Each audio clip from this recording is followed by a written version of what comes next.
Sud Radio, les vraies voix de la présidentielle, Philippe David. Les vraies voix de la présidentielle avec Julien Audoul, porte-parole de Marine Le Pen, et Léon Desfontaines, porte-parole de Fabien Roussel. Et c'est l'heure de la chronique présidentielle de Philippe Rossi. Sud Radio, parlons vrai, présidentielle 2022.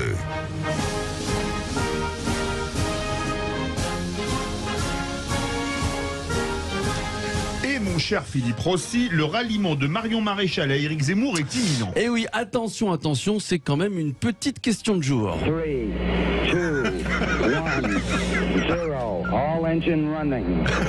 Et voilà, Marion Maréchal officialisera son soutien à Éric Zemmour ce dimanche lors d'un meeting à Toulon, une des réunions publiques les plus importantes. Tous les porte-paroles de Reconquête seront présents. Certains savourent déjà la scène, le moment où Marion Maréchal va annoncer son ralliement. La forme, les détails, la musique, peut-être, tout a été décidé par Marion Maréchal et Éric Zemmour qui se sont rencontrés la semaine dernière à Paris. Alors, évidemment, il y a des contreparties à ce soutien, selon plusieurs sources, anonymes, évidemment. Marion Maréchal aurait demandé qu'on lui attribue 80 investitures pour les législatives. Et moi, ce n'est pas vrai! Si, c'est vrai, vous avez bien entendu, 80 investitures, ça fait beaucoup peut-être. La proposition aurait été acceptée par Éric Zemmour. En plus, la plupart des gens que Marion Maréchal aimerait placer sont déjà membres du parti Reconquête, donc ça facilite les choses. Et puis, souvenez-vous, il y a cette interview donnée au magazine Elle, où Éric Zemmour expliquait que si elle le rejoignait, eh bien Marion Maréchal pourrait devenir sa Premier ministre. Bref, tout va pour le mieux dans le meilleur des mondes entre Marion Maréchal et Éric Zemmour. Enfin, pas tout. Parce que selon plusieurs cadres de Reconquête, il y a quand même un petit souci. Oui, selon eux, un clash serait inévitable. Il pourrait y avoir de l'eau dans le gaz, plus que ça même, un conflit entre Marion Maréchal et Sarah Knafo. Alors, je l'espère, ça n'ira pas au gantbox. Selon un porte-parole de Reconquête, toujours anonymes, elles sont à l'opposé, dit-il, l'une de l'autre, jusque dans leur manière de travailler. Un autre porte-parole, pour qu'on comprenne mieux, rajoute: ça ne peut que mal se passer. Marion est jalouse de son autonomie, donc de l'autonomie de Sarah Knafo.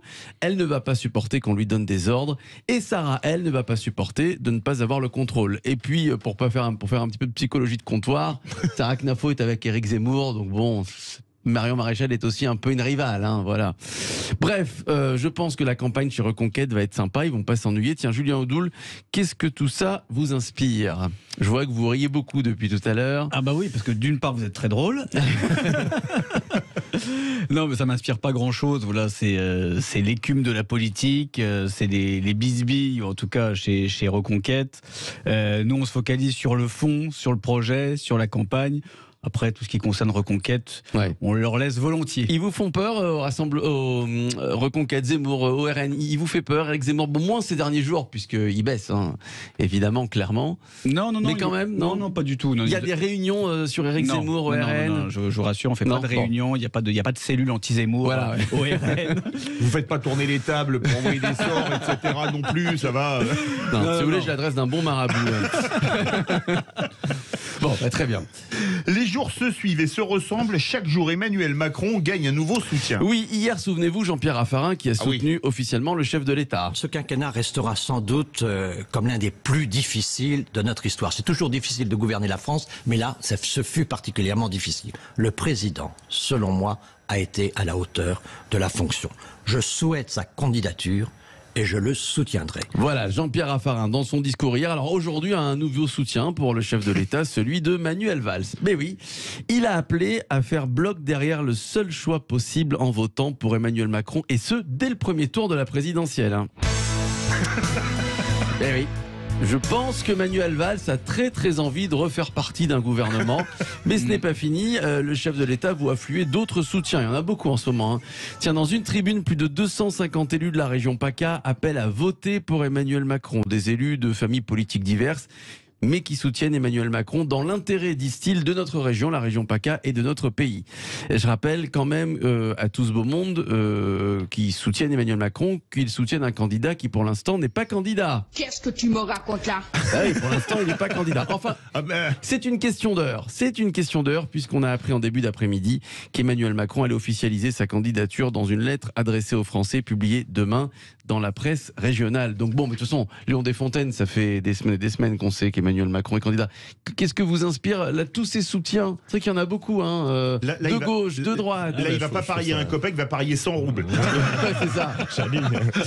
Sur qui sera le prochain soutien, c'est ça? Ouais. La bonne paye. Macron est le mieux placé, donc on le soutient en fait, c'est ça. Ah bah, finalement, c'est si on veut résumer en une phrase. Les opportunistes des derniers quinquennats qui se rejoignent dans le nouveau quinquennat. Par contre, j'ai hâte de voir siéger sur les bancs de l'Assemblée nationale tout ce beau monde qui se crachait dessus il y a encore 5-6 ans. Alors ça, c'est pas faux. Bon, en tout cas, on aura l'occasion d'en reparler puisque sa candidature sera officialisée demain dans la presse régionale, mais dès ce soir à 20h30, elle sera en ligne.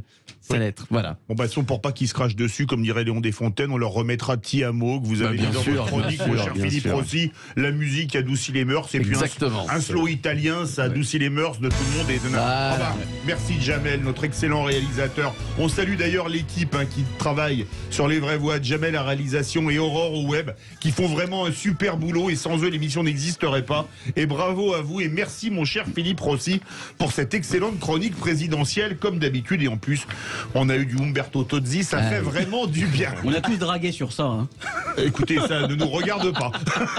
Comme disait Marine Le Thierry. Pen, son premier flirt, c'était sur les Eagles, Hôtel California. Vous saviez pas bien ça? renseigné, Voilà. ouais. Ah oui. Ah oui. Ben, ça nous rajeunit pas, c'est 1977, Hôtel California. Alors, vous voyez un peu, c'est l'année où je suis rentré au collège. Vous m'avez foutu un coup de vieux. Merci Philippe Rossi. Alors, à 18h30, notre grand débat politique international. En quel candidat avez-vous le plus confiance? Vous voulez réagir? Le 0826 300 300 et les réseaux sociaux.